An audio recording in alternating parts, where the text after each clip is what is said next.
Bonjour à tous. Merci d'avoir patienté quelques instants. Bienvenue pour cette deuxième table ronde du Pharma Health-Tech. Je suis Xavier Legrand, cabinet Madis Philéo. Je suis très heureux d'animer cette table ronde. Alors, notre sujet, le parcours de santé du patient, son fléchage, depuis son diagnostic, sa prise en charge, son suivi en vie réelle.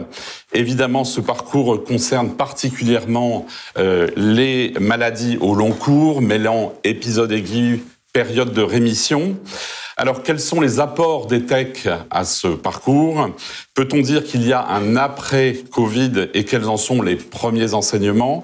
Plus généralement, est-ce un virage auquel on assiste dans l'accompagnement du patient ? Quels en sont les acteurs, la place qu'ils peuvent y tenir, en particulier la pharma, la légitimité de ce secteur à exploiter les données et la data du patient ? Ce sont à ces questions qu'avec mes 4 invités, nous allons nous efforcer de répondre dans les 45 prochaines minutes en partageant leurs expériences et leurs convictions. Alors, je vous les présente avec tout d'abord à mes côtés Laure Guérou-Acolas. Bonjour. Bonjour. Alors Laure, vous êtes pharmacien de formation, vous avez été à l'âge de 39 ans victime d'un cancer du sein. Vous vous décrivez comme une patiente en rémission et vous avez fondé l'association Patients en Réseau. Alors justement, un petit mot sur Patients en Réseau parce que le digital, ça vous concerne. Absolument. Patients en Réseau, c'est une association de patients connectés, puisqu'on propose des réseaux sociaux. À ce jour, mon réseau cancer du sein, du poumon, gynéco, et tout récemment, mon réseau cancer colorectal. Donc, tous les patients et les proches qui interagissent avec nous sont finalement des usagers du digital. Alors j'avais une petite question justement du point de vue du patient avant d'entrer même dans le vif du sujet. Est-ce que vous êtes d'accord avec cette approche de parcours ? Est-ce une bonne façon d'aborder la prise en charge pour le malade ? Je pense que oui, parce qu'en fait, finalement, notre vie est impactée un jour par un diagnostic. Et finalement, il commence généralement par un parcours diagnostique en ville, puis des parcours de soins entre les centres spécialisés, la ville et le suivi sur le long cours, avec les acteurs de ville également. Donc, finalement, on retrouve dans le parcours de soins un répondant du parcours de vie du patient. Et c'est certainement intéressant de l'approcher de cette façon. Merci Laure. Alors, en duplex avec nous, Valérie Rizzi-Puéchal. Bonjour Valérie, vous êtes bien là ? Oui, bonjour Xavier. Vous êtes directrice du groupe Maladies rares de Pfizer. Alors, je ne vais pas présenter Pfizer, mais d'un mot pour nous tous, Maladies rares, est-ce une BU d'abord importante pour Pfizer ? Et sur quelle maladie plus particulièrement travaillez-vous ? Merci Xavier.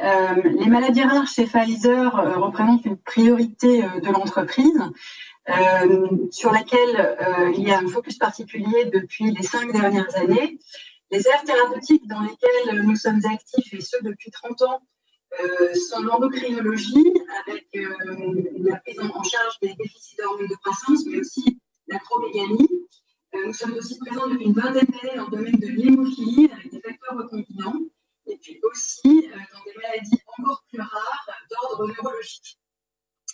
Et au-delà, je dois dire, du travail que nous faisons sur le développement et la mise en œuvre de traitements et de successeurs à ces traitements, nous apportons un engagement particulier sur la prise en charge des patients au long cours et du parcours, bien au-delà uniquement d'apporter une solution thérapeutique. Ça fait pour nous partie complètement de l'engagement de Pfizer en maladie rare notamment.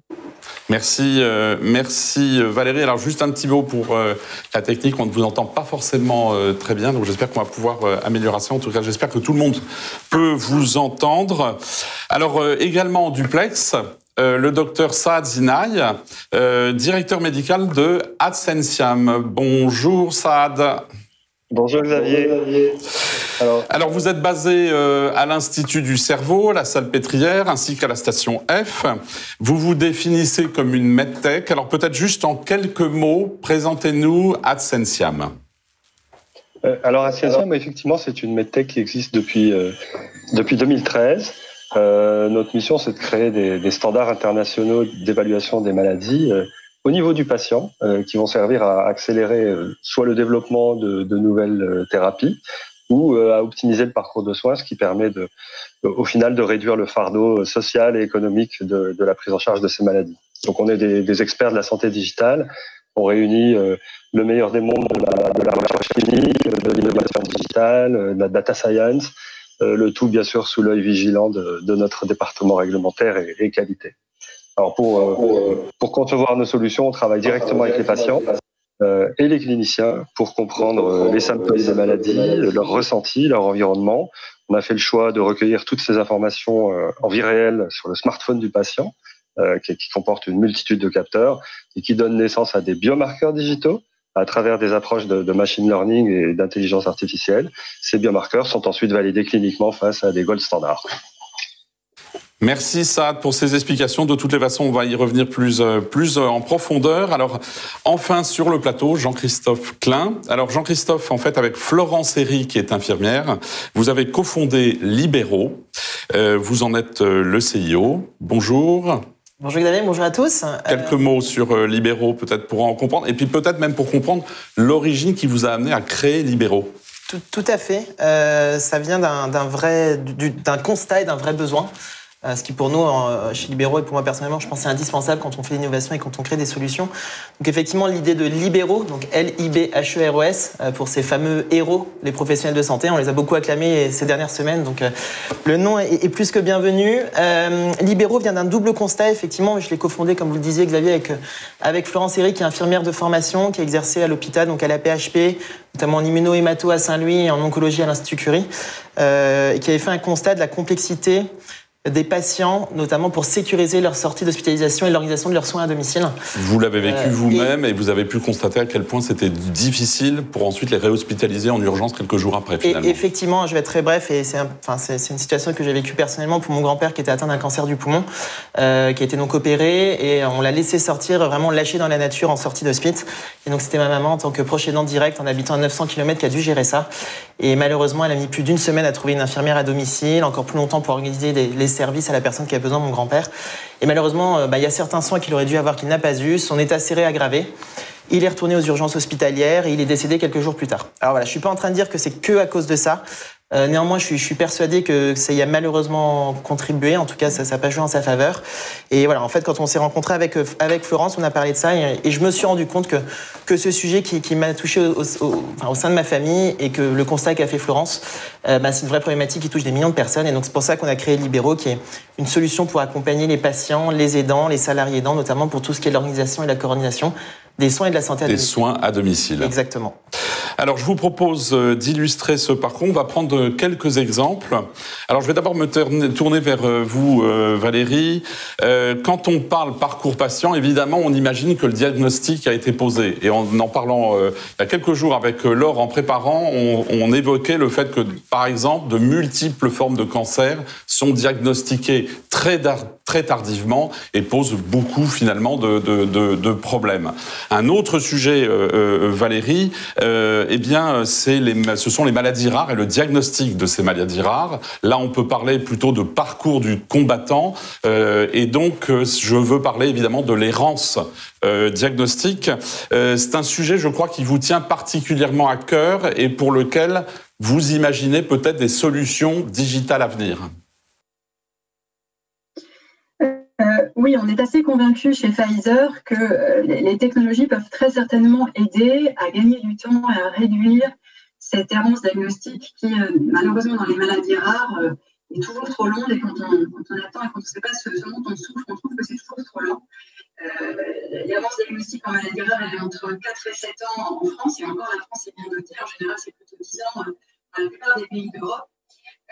Et une des grandes complexités dans les maladies rares, c'est que une maladie rare est souvent caractérisée par un cortège de symptômes qui pris complètement indépendamment n'est absolument pas significatif d'une maladie rare. Et c'est vraiment la combinaison de ces symptômes qui fait qu'on peut faire un diagnostic de certitude des maladies rares. Et on est convaincu que les nouvelles technologies, alors que ce soit l'intelligence artificielle, aussi les nouveaux outils d'analyse assistée, ou bien certaines fois aussi des outils de sensibilisation à l'autodiagnostic des patients, parce qu'en maladie rare, les patients sont extrêmement à la recherche de ce qu'ils ont, peuvent vraiment changer la donne.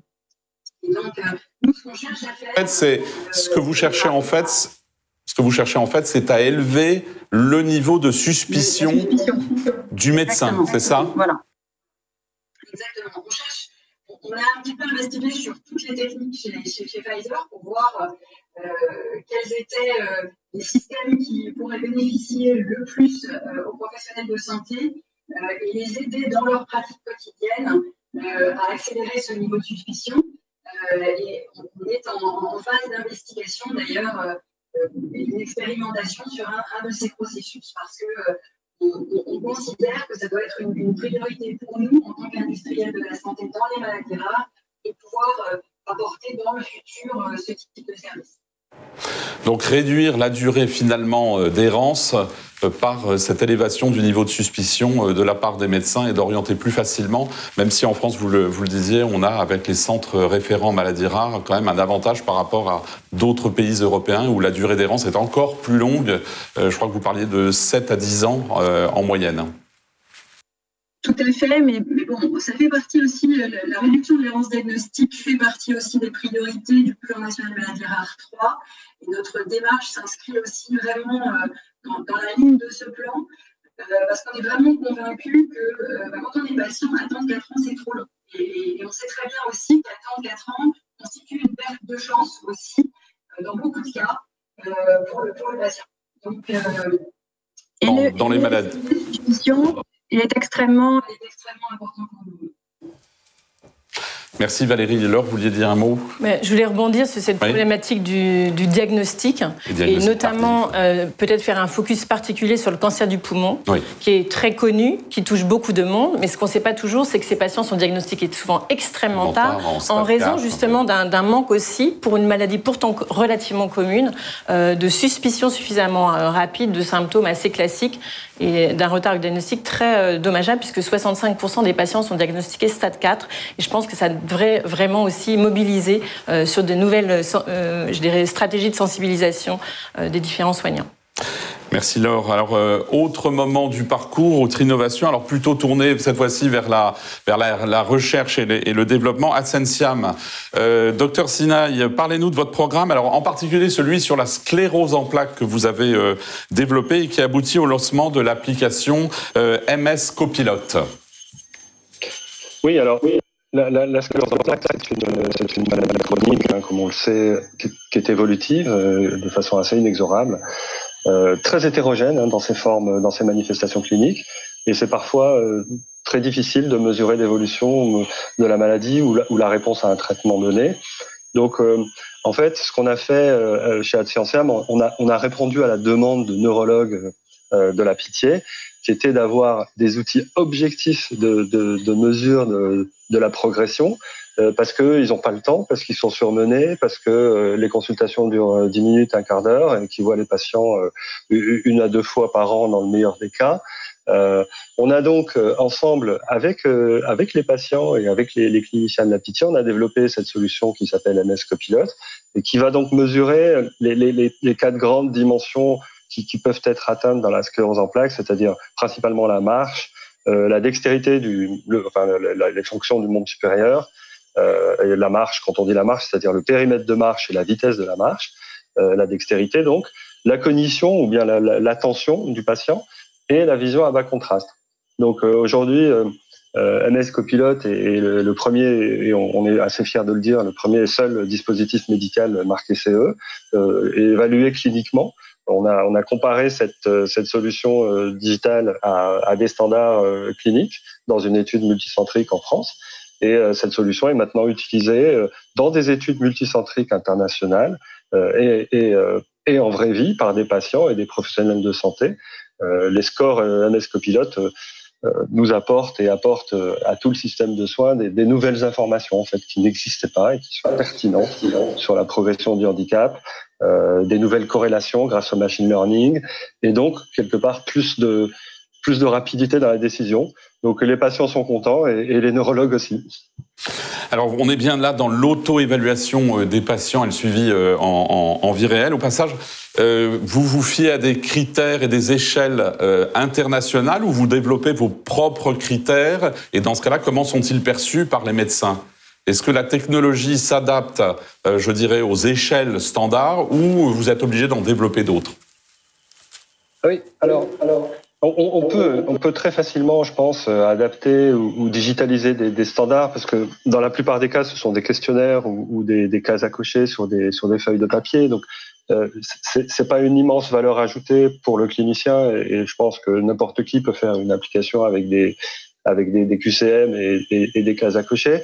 Ce qu'on trouve plus intéressant, c'est d'inventer ou d'approcher les symptômes de façon un peu plus oblique et de façon un peu indirecte. Par exemple, on va mesurer la vitesse de marche du patient qui va mettre le téléphone dans sa poche pour aller à la boulangerie. Donc on va pas du tout faire avec un mètre ruban dans le service, le faire marcher dans le couloir. On va utiliser des informations qui sont recueillies de façon écologique. De même, par exemple, dans la dépression, pour mesurer la réponse d'un patient dépressif à son antidep, on va analyser sa voix, par exemple, grâce à l'intelligence artificielle. On va regarder l'évolution de la musique, de la prosodie de sa voix au fil du temps et à mesure que le traitement a une action réelle. Et donc, pour votre deuxième partie de question, donc sur les standards, aux yeux des médecins, de toute façon, le juge de paix, ça reste l'essai randomisé contrôlé versus gold standard. Donc c'est à nous de faire ce travail-là. On est sponsor de nos propres études de validation et à nous également de convaincre les autorités de santé de les adopter et pourquoi pas de les rembourser dans un avenir proche. Merci Saad. Alors je me tourne vers vous, Jean-Christophe. Vous contribuez, vous, alors à fluidifier l'organisation du soin à domicile. Vous accompagnez les patients, leurs aidants. Et alors, vous avez développé un réseau de 15 000 infirmiers libéraux susceptibles d'intervenir, j'allais presque dire, instantanément. Exactement, Xavier. On a pris ce parti pris de ce positionnement, en tout cas innovant, chez Libéraux et dans la solution qu'on a développée, de tant mêler le digital et l'humain. Donc on se qualifie souvent comme une solution phygital. Alors je vous rassure, le mot existe, hein, j'ai vérifié. Oui. Moi aussi. Et vraiment, notre positionnement tourne autour de 3 axes et d'un triptyque. Le premier, c'est bien évidemment de pouvoir utiliser au maximum les outils digitaux, la technologie, etc. Et je pense qu'on est tous autour de cette table et derrière la caméra réunis aussi autour de ce sujet, de montrer qu'il y a une vraie importance. Voilà, il n'en fait pas moins que pour nous, c'est un moyen plus qu'une finalité. Et je pense qu'on aura l'occasion de revenir dessus. Et les deux autres, en fait, axes de ce triptyque sont vraiment le volet humain. Un premier volet humain qui se matérialise par des coordinateurs de soins qu'on a, nous, en interne chez Libéraux, qui sont notamment de formation de professionnels de santé.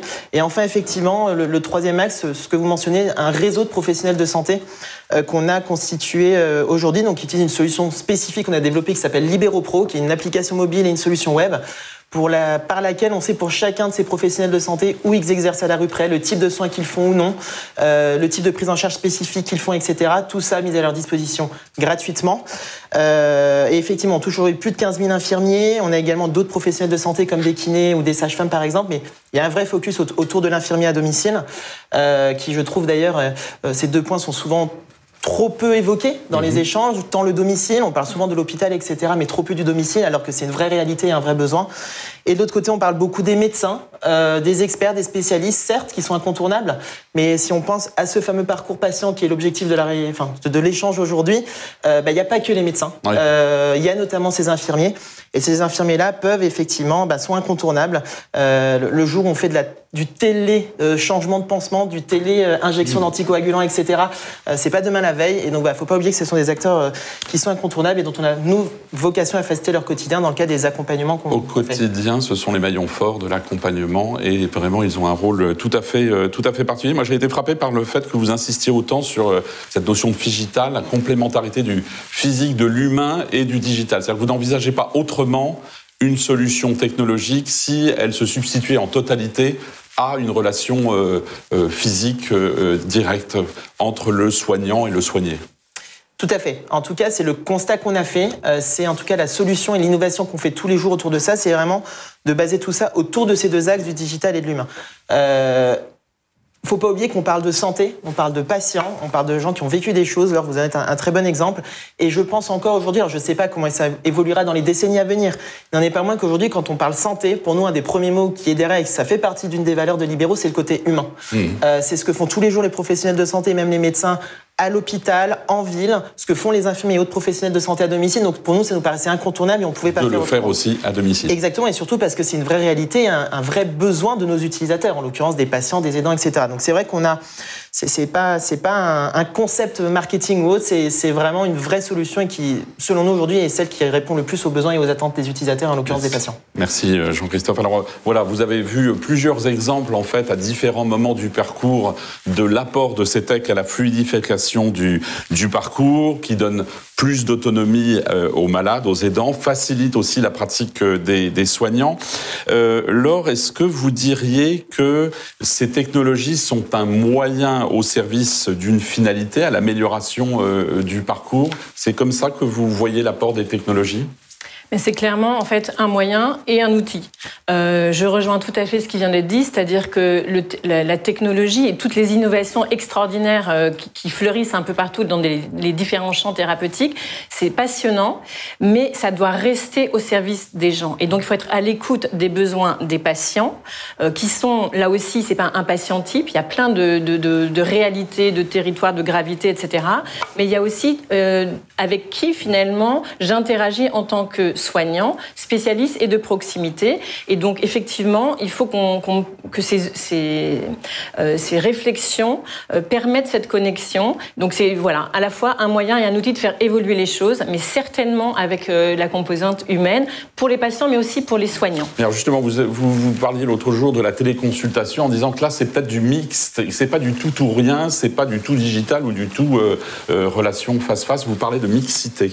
Probablement, c'est-à-dire que quand on pense parcours de soins, on peut imaginer qu'il y ait certaines consultations où il faut absolument que le patient soit en présentiel avec son équipe, oui. Et peut-être d'autres consultations qui, si tout va bien, si les données partagées, par exemple, et les critères sont favorables, elles puissent se faire à distance avec, j'allais dire, nourries de ces données de suivi. Ça serait l'idéal et on y travaille également, nous, avec un certain nombre d'acteurs, on en reparle tout à l'heure. Alors justement, pardon. Non, j'allais rebondir sur un des points de Laure, si je peux me permettre, Xavier. Un instant. En mode très rapidement, effectivement, je vous rejoins sur ça. Et je pense qu'il y a aussi un axe, notamment, que font les infirmiers à domicile, qui est encore très peu connu, qui est un axe qui s'appelle l'aide à la téléconsulte, que vous connaissez, je pense, certainement, et qui, je pense, veut vraiment faire cette mixité, ce côté un peu hybride que vous mentionnez, qui est de dire qu'on peut venir rassurer un patient qui est à son domicile et qui peut faire une téléconsultation avec son médecin. Donc, tant venir rassurer le patient que même aussi, potentiellement, venir quelque part débiaiser ou dérisquer le diagnostic qui peut être fait à la distance par le médecin parce qu'il y a un expert à côté. Et juste parce que je rebondis là-dessus, c'est vrai que oui, c'est super, parce qu'en fait, c'est vrai que c'est très difficile d'imaginer que tous les patients sont en capacité de s'auto-évaluer. Oui. Ça, c'est juste une réalité. Donc, il y a des gens qui vont être tout à fait en capacité. Et d'autres pour lesquels c'est... Voilà, et d'autres où on a besoin de l'aide d'un professionnel de santé, de proximité, et pourquoi pas l'infirmière. On est tout à fait d'accord sur ce point. Alors, je vais changer un tout petit peu de sujet pour avancer dans notre table ronde. La période de la Covid-19, évidemment, que nous avons traversée, enfin, surtout qu'on traverse encore, nous fait adopter de nouvelles habitudes. Malgré le peu de recul que nous avons, peut-on dire que la Covid a eu un impact? Autrement dit, est-ce que ces technologies ont bénéficié de la situation? Est-ce qu'il y a eu un effet accélérateur, Laure? Alors, absolument, clairement. Déjà, ça a été une façon de répondre à l'urgence de protéger les patients d'un risque de contamination. Donc, il y a eu beaucoup de consultations par téléphone, etc. Et c'était un boost pour l'innovation. Et nous, par exemple, on a été sollicités avec Confinum Plus et Acoadom, qui est une solution d'accompagnement qui s'adresse plutôt aux patients complexes, avec une infirmière aussi au domicile du patient, pour créer, en fait, en quelques jours, une solution de PRO pour justement que les patients puissent puissent rester à distance et en même temps partager des données de suivi. Et donc ça s'est fait en quelques jours avec une mobilisation extraordinaire et maintenant ça peut être proposé dans toute la France. Effet booster. Valérie, vous êtes avec nous. Valérie, votre point de vue sur cet impact Covid? Je partage tout à fait l'avis de Laure, c'est-à-dire que pour moi, la Covid-19 a été complètement un catalyseur d'adoption de ces nouvelles technologies qui ont rendu bien des services, à la fois dans le domaine de la compliance, mais aussi pour garder le lien, permettre une évaluation à distance des patients. Je dirais que les réfractaires ont dû un peu s'y mettre et apprendre en marchant parce qu'ils ont vu finalement que c'était globalement des systèmes dans lesquels on pouvait avoir aussi confiance. Et pour moi, cette période a été un catalyseur de l'apprentissage très très nettement. Merci Valérie. Jean-Christophe. Clairement, le Covid et cette période qu'on vit encore aujourd'hui, on ne sait pas quand ça va se finir, a clairement montré des choses. Je pense que la première chose que ça a montré, c'est vraiment que la technologie digitale permet de faire des choses. Ça a permis en tout cas, je pense, de prouver des choses aussi. On n'est peut-être pas certain que certaines choses pouvaient être faites de cette manière. Ça, je pense que c'est génial. L'autre point, c'est alors les chiffres sont extraordinaires quand on voit l'augmentation de l'utilisation de la téléconsulte. Oui. Clairement, je veux dire, ça c'est une vraie preuve. Et je pense que ce qui est aussi rassurant et très positif, c'est que ça a montré que les autorités sont aussi capables de pouvoir faire avancer les choses beaucoup plus rapidement sur ces sujets. Donc ça, je pense que c'est plutôt encourageant aussi. Dans une situation d'urgence. Oui, exactement. Tout à fait inédite. Exactement. Après, nous, dans notre cadre, effectivement, nous, ce qu'on a observé, bien sûr, ça a eu des impacts. Quand on voit toutes les chirurgies programmées, etc., sur lesquelles on intervient en sortie d'hospice, baisse significative quasiment du jour au lendemain. Par contre, après, voilà, c'est vrai qu'il faut avoir de l'autre côté, c'est qu'il y a eu un vrai besoin d'accompagnement des patients, notamment quand on pense aux patients qui ont une pathologie chronique, qui n'ont pas pu aller voir leur spécialiste. Les chiffres sont assez effrayants, d'ailleurs, du nombre de baisse des urgences et des consultations auprès des spécialistes durant cette période-là. Tout ce qui n'était pas Covid, finalement. Exactement. Et je pense qu'on va encore avoir des mauvaises surprises, malheureusement, sur ça dans les mois et années à venir. Et donc là, voilà, il y a un vrai besoin, et on a essayé de solliciter aussi sur ça par des acteurs et des industriels, soit établissements de santé, soit laboratoires pharmaceutiques en l'occurrence, pour faire ce suivi et accompagner ces patients sur cette période d'interconsulte. Et là, les infirmiers, à nouveau, sont tout à fait utiles et à nouveau un maillon fort ou indispensable. C'est exactement ça. Et voilà, c'est vraiment de venir quelque part, quand même, pouvoir assurer ce parcours de santé du patient, malgré des périodes de crise et compliquées comme on peut vivre actuellement. Saad, je vous vois réagir à l'écran. Vous le vivez aussi, vous l'avez vécu chez Adsensiam, cet effet un peu booster ou accélérateur? Oui, complètement. Alors, je vais évidemment me joindre à tout ce qui a été dit. C'est peu de dire qu'on a vécu une sorte de, je sais pas, un mai 68 de la médecine digitale. Il me semble qu'on est passé de, je crois que c'était 60 000 téléconsultations remboursées en 2000, pour toute l'année 2019 à 1 million en une semaine d'avril, quelque chose comme ça. Et le suivi à domicile est en train de devenir la nouvelle norme, le nouveau normal. Frédéric Collet tout à l'heure mentionnait la collaboration instantanée qui a été faite entre les techs et la pharma pour l'initiative Covid. Donc bien évidemment, nous on n'a jamais eu autant d'appels entrants de pharma ou de cliniciens ou d'académiques, et ne serait-ce que d'ailleurs avec le service de psychiatrie de la Pitié-Salpêtrière, nous avons obtenu le financement du ministère de la Santé pour un PHRC, c'est un programme de recherche hospitalière, pour étudier l'effet, en tout cas les effets psychiatriques du confinement sur la population française. Donc on a développé une solution en 2 semaines, et d'ici quelques semaines, il y a 900 patients qui vont être inclus et suivis pendant 1 an pour mesurer l'impact c'est un vrai PTSD, c'est un vrai traumatisme d'être confiné. Et on va pouvoir mesurer et sans doute améliorer la prise en charge de ces patients avec les 15 centres psychiatriques partenaires. Donc ça a été dit par Nicolas Bouzou aussi ce matin. Je crois que j'ai beaucoup apprécié sa sainte colère. Tout ça a marché parce qu'on a grillé tous les feux rouges, on a pris tous les sens interdits. Et il faut juste qu'on continue à fonctionner avec ce nouveau code de la route, sinon on va retomber très vite dans nos travers qui nous plombent depuis des décennies maintenant.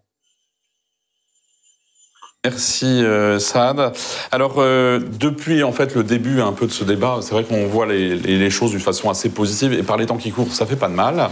Mais c'est vrai que le verre à moitié plein, il y a aussi le verre à moitié vide. Moi j'aimerais que on aborde un instant un peu les obstacles que vous rencontrez à l'usage, à l'utilisation de ces techs en particulier. Valérie, qu'est-ce que vous diriez comme étant une des difficultés peut-être que vous rencontrez sur ce thème? Alors, je pense que des difficultés, il y en a à plusieurs étages. D'abord, en fait, je pense qu'il y a un peu un problème de langage commun, parce que le langage de la tech est quand même très spécialisé. Le langage des patients est, lui, un langage beaucoup plus pragmatique, beaucoup plus d'ailleurs porteur de sens. Le langage de la pharma est aussi différent et le langage des autorités là-dedans, ou en tout cas la lenteur des autorités, ça y faisait référence il y a un moment, n'est pas très aidant. Et donc, il faut mettre du lien, que tout le monde réussisse à se comprendre et à se faire confiance. Pour moi, c'est un des obstacles majeurs à l'utilisation et l'expansion des nouvelles technologies dans le monde de la santé. On a vu qu'on était capable de le faire effectivement en période de crise. Les périodes de crise, elles sont génératrices de nouveaux comportements et je suis tout à fait d'accord sur le fait qu'il faudrait pouvoir les maintenir, ces comportements. Voilà, qu'on ne soit pas rapide simplement dans l'urgence et quand on n'a pas d'autre choix, mais peut-être de mieux le faire en routine. D'autant qu'on voit qu'en fait, et d'ailleurs dans les nouvelles technologies, toutes les nouvelles technologies qui ne sont pas porteuses de sens et qui ne répondent pas à un réel besoin, de toute façon, en général, elles ne remportent pas de succès, elles sont éliminées, on va dire, relativement naturellement. Et on a vu là qu'il y a un certain nombre de supports qui rendent un vrai service à la fois aux patients et aux professionnels de santé qui devraient être maintenus et en tout cas, on va dire, une rapidité de prise de décision qui doit en tout cas être absolument maintenue si les patients français veulent continuer à bénéficier d'un système qui est à la pointe et rapide, on va dire. Alors c'est vrai, Laure, on a un peu cette difficulté, j'ai l'impression parfois pour les patients, d'adopter finalement ces technologies, d'être accompagnés pour pouvoir vraiment s'y mettre. Alors ça, c'est la critique la plus classique, c'est de se dire que le patient a des difficultés à s'y mettre. C'est pas faux. Il faut d'ailleurs penser un temps d'adoption des solutions. C'est pas évident pour les gens de s'approprier un outil aussi pratique soit-il. Donc il faut penser ce temps-là en termes d'accompagnement et les médecins, par exemple, n'ont absolument pas le temps d'aider leurs patients dans les premiers pas avec tel ou tel outil. Mais je pense qu'il ne faut pas oublier que là, on est dans une perspective de partage d'innovation. On a fait une enquête avec plus de 1700 patients cancer pendant le confinement et plus de 40% des patients, 45% des patients métastatiques n'accèdent pas du tout au moindre suivi alors qu'ils aimeraient en avoir un. Donc en fait, il faut quand même se dire qu'on est sur des innovations qui ne sont pas du tout partagées absolument partout dans notre territoire et qu'il y a un vrai enjeu de passer de l'expérimentation à pérenniser ces solutions pour qu'elles soient accessibles à tous. À l'autre extrémité, il y a le risque aussi, au contraire, d'une sursollicitation via ces outils qu'il faut remplir des questionnaires et renseigner un petit peu au quotidien. Est-ce qu'il n'y a pas un risque de lassitude de la part des patients, voire d'abandon à la fin par ras-le-bol, quoi. C'est ça, c'est-à-dire qu'en fait, il faut préciser ce qu'on fait. Est-ce qu'on accompagne une mise en route? Est-ce qu'on accompagne un suivi sur un temps donné? Mais pour échanger avec des patients, par exemple, qui vivent avec des cancers métastatiques au quotidien, ils ont généralement déconnecté toutes les alertes, ils en ont marre. Je veux dire, on ne peut pas être à vie avec des trucs à faire, donc il faut bien réfléchir aussi sur la façon dont on va utiliser sur le long cours ce genre d'outils. Alors, quand on vous écoute, Jean-Christophe, Saad, on comprend, et Valérie l'a signalé à l'instant, que les outils sont utilisés ou sont adoptés parce qu'ils répondent à un vrai besoin d'usage et qu'ils peuvent être pris en main, ce qui peut du coup être un obstacle. Et tout à l'heure, je crois que vous avez dit, en fait, c'est à la technologie de s'adapter aux patients et pas l'inverse.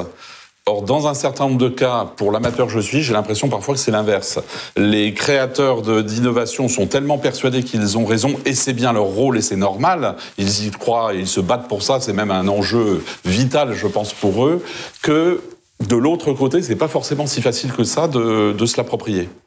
Exactement, Xavier. Je pense qu'il faut revenir à un fondamental et une base. Je pense déjà, pour sûr, c'est si on fait une solution, il faut que ça réponde à un problème et à un besoin. Ça, c'est, je pense, le point qui est important. Et effectivement, c'est pas à l'utilisateur de s'adapter à la technologie, mais pour moi, c'est l'inverse. Et en tout cas, c'est ce qu'on essaie de faire chez Libéraux. Et si je peux me permettre de revenir sur un des points que mentionnait Laure, même nous, on va encore un petit peu plus loin. Selon nous, le patient, l'utilisateur n'a même pas à s'adapter à une technologie. Dans l'idéal, la technologie ou la solution concrète doit déjà correspondre à son besoin et à la manière dont l'utilisateur s'imagine l'utiliser pour que justement on puisse avoir les meilleures statistiques d'observance à un parcours, à une solution, etc. Donc voilà, pour moi, je pense que ça paraît peut-être basique à dire, mais je pense que c'est important de le rappeler. Et nous, c'est pour ça que alors, on fait le maximum, on met beaucoup d'efforts, nous, chez Libéraux, sur cette partie-là. On a pris le parti pris relativement tôt dans la vie de l'entreprise de recruter un profil qui s'appelle une UX Design, donc User Experience Design, pour expérience utilisateur, dont le rôle, c'est vraiment de faire en sorte d'aller capter les besoins, les inputs de chacune ou chacun des différentes parties prenantes, et que quand on conçoit, nous, chez Libéraux, un parcours, peu importe quelque part la pathologie derrière, que ça soit en onco, sur des choses qu'on fait, sur l'asthme, sur d'autres sujets, notamment aussi des maladies rares, ça nous tient vraiment à cœur et c'est primordial pour nous de prendre l'essence des parties prenantes, que ça soit auprès de patients directement, auprès de représentants de patients, donc auprès des associations de patients, auprès des professionnels de santé à domicile, des médecins, des experts. Et c'est selon nous seulement en ayant pu converger l'ensemble de ces choses-là qu'on pourra proposer la solution la plus adaptée aux attentes de chacun et aux besoins de chacun. Saad, l'association des patients à la réflexion, à la genèse de vos projets, à la méthodo, j'allais dire, et non pas à l'expérimentation de la solution, c'est un principe fondateur chez Adsensiam ? Complètement d'accord. Pardon, complètement d'accord avec ce qui vient d'être dit. Nous, notre crainte, en fait, c'est pas tellement que la technologie ne fonctionne pas ou qu'on n'arrive pas à sortir d'output ou d'outcomes médicaux, parce qu'aujourd'hui la technologie elle a fait ses preuves et elles existent. Et nous, notre crainte, c'est que le patient n'adopte pas ou alors l'adopte et puis cesse de l'utiliser rapidement, cesse d'utiliser nos solutions, parce que là vraiment il y aurait une perte de chance. Donc dans notre méthodo, absolument, comme ce qui vient d'être dit, nous on associe des psychologues, des ergonomes, des UX pour associer le patient dès le début dès les premières étapes de la construction d'une solution. On gagne du temps, on dialogue. Ça permet aussi aux patients de mieux comprendre et de prendre en main cette solution. Et nous, c'est très très riche d'enseignements pour la suite. Il y a énormément d'itérations et chaque version s'enrichit des remontées de nos patients testeurs, qui sont plusieurs dizaines.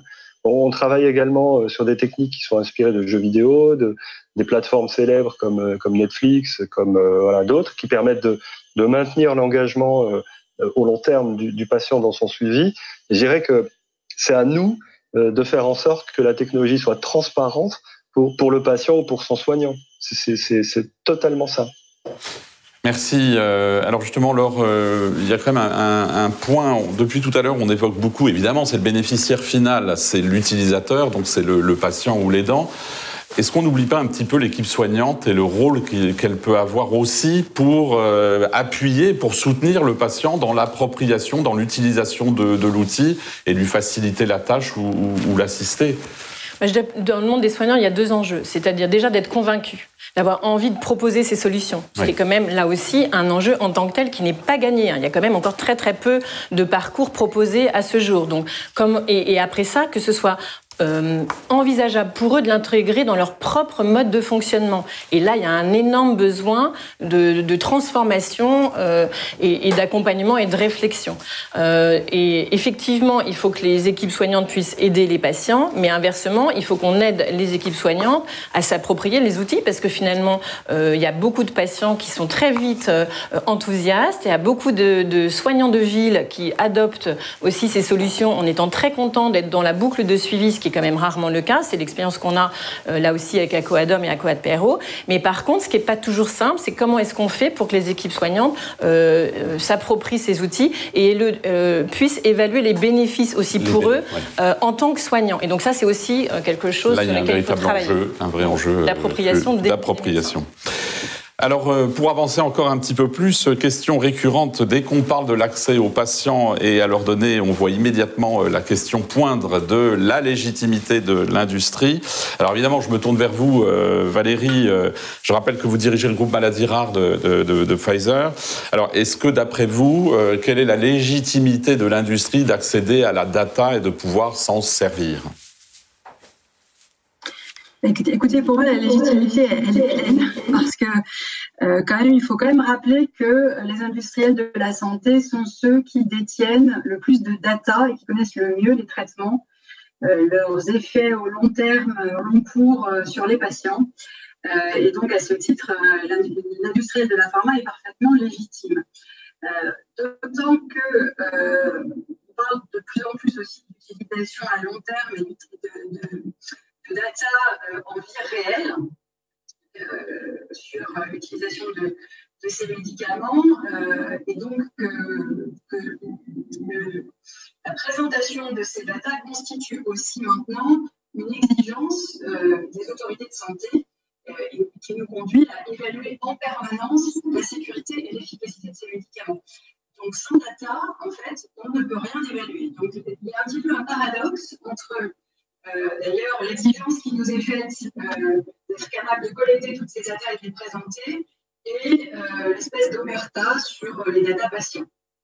Il n'est donc pas possible, et de plus en plus compliqué, de fonctionner dans un système où on nous demande de colliger, et bien évidemment, toutes les nouvelles technologies sont d'une aide incomparable pour pouvoir collecter au long cours ces data, et le fait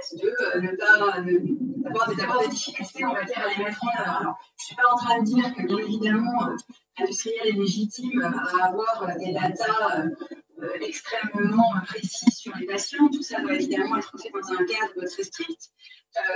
Mais je remarque quand même qu'il y a des pays où c'est un petit peu plus simple en France de mettre en œuvre ce type de suivi au long cours qui, in fine, en fait, sont quand même dans l'intérêt de tous, dans l'intérêt des autorités, dans l'intérêt des patients et dans l'intérêt des industriels. Alors oui, effectivement, l'intérêt des patients de mieux connaître les data, les effets de ces médicaments dans la vraie vie, dans le suivi, dans la réévaluation même des traitements.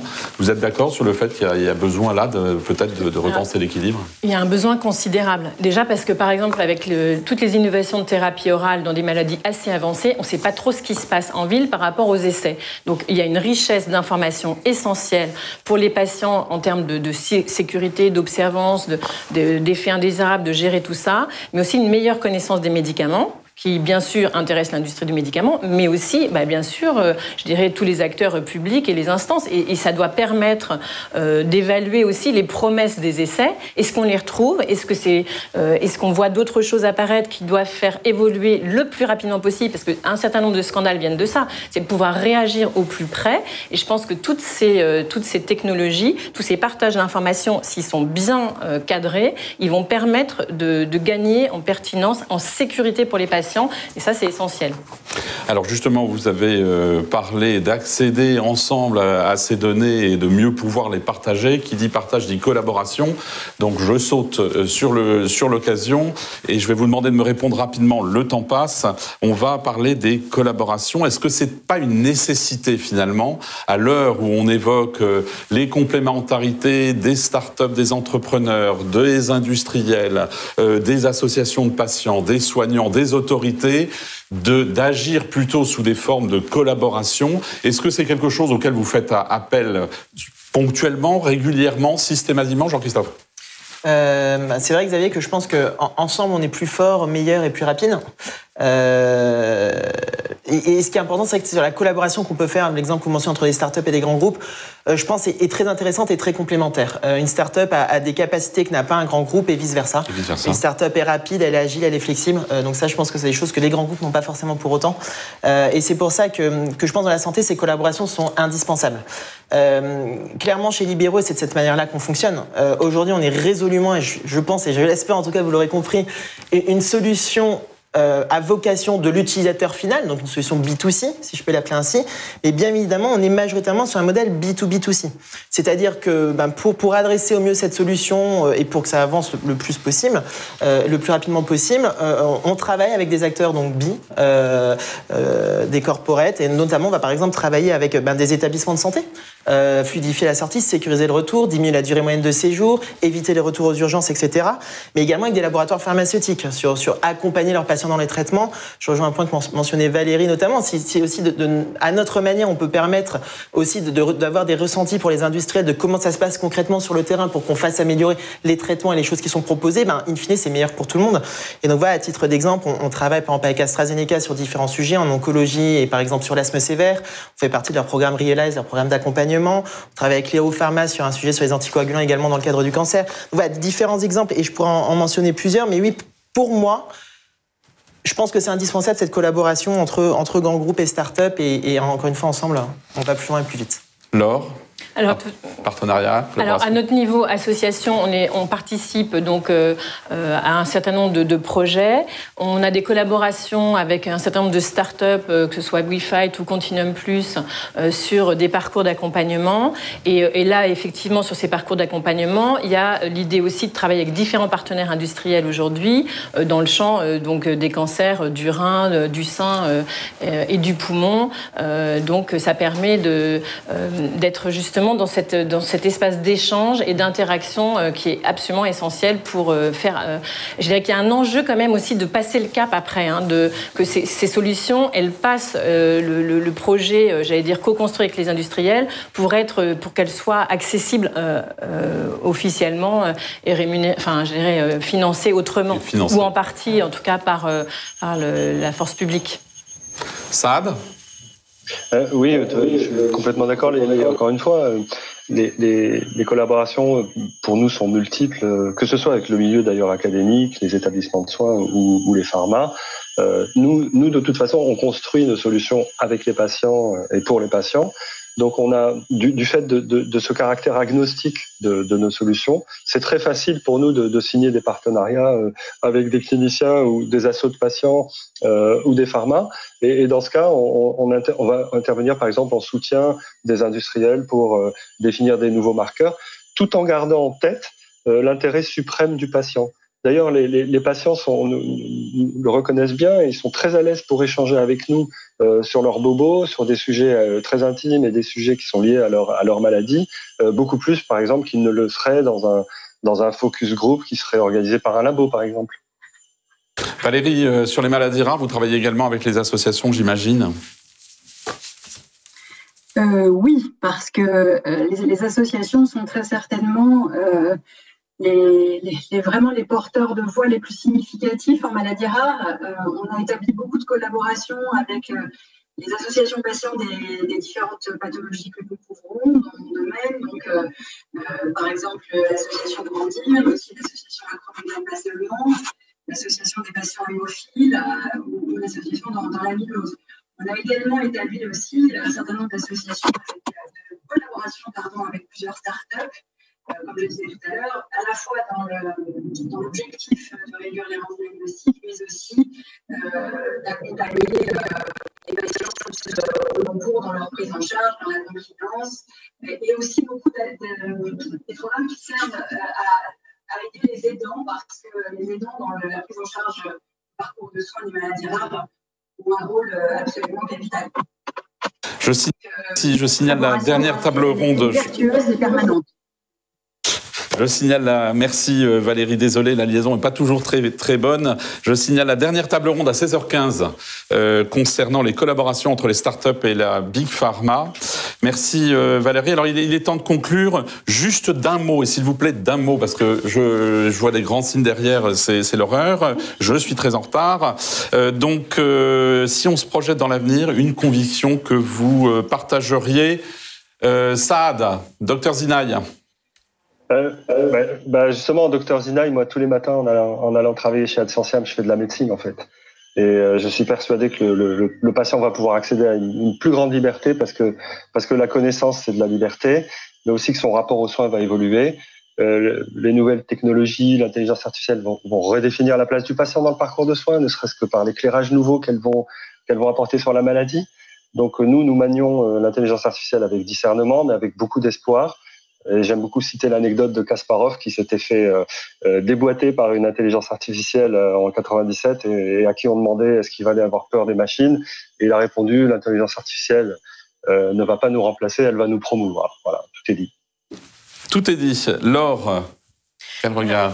Eh bien, moi, je pense qu'il y a un grand avenir pour toutes ces solutions. Un enjeu majeur, c'est de les rendre démocratiques, qu'elles soient accessibles dans les territoires. Parce que quand on voit, même ici, on a des problèmes de connexion. Alors, au fin fond de certaines régions de France, c'est très difficile. Dans les zones blanches, c'est pas si simple. Si on veut révolutionner la médecine de demain pour tous, il faut que ce soit déjà connecté.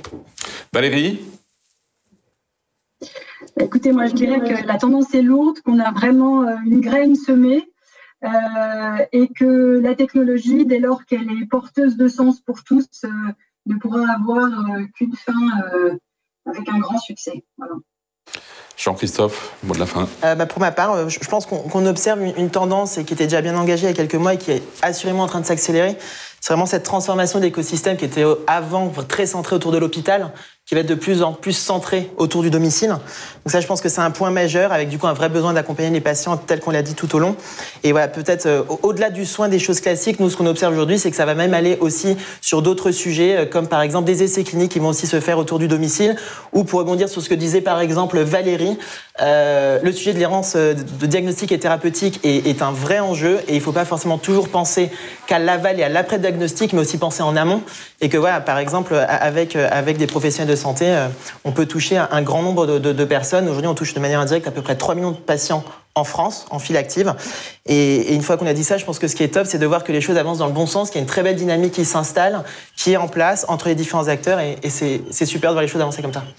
Merci à tous les quatre. Désolé pour ceux qui nous ont écoutés s'il y a eu quelques difficultés peut-être à tout suivre. En duplex, Valérie Redzi, Puéchal, groupe Maladies Rares de Pfizer, Saad Zinaï, directeur médical de Ascensiam, et puis ici sur le plateau, Laure Guérou-Acolas, patient en réseau, et Jean-Christophe Klein, cofondateur et CEO de Libéraux. Merci à tous les quatre d'avoir bien voulu répondre à nos questions. Prochain rendez-vous du Pharma Health Tech, on se retrouve dans quelques instants, et merci à vous de nous avoir écoutés.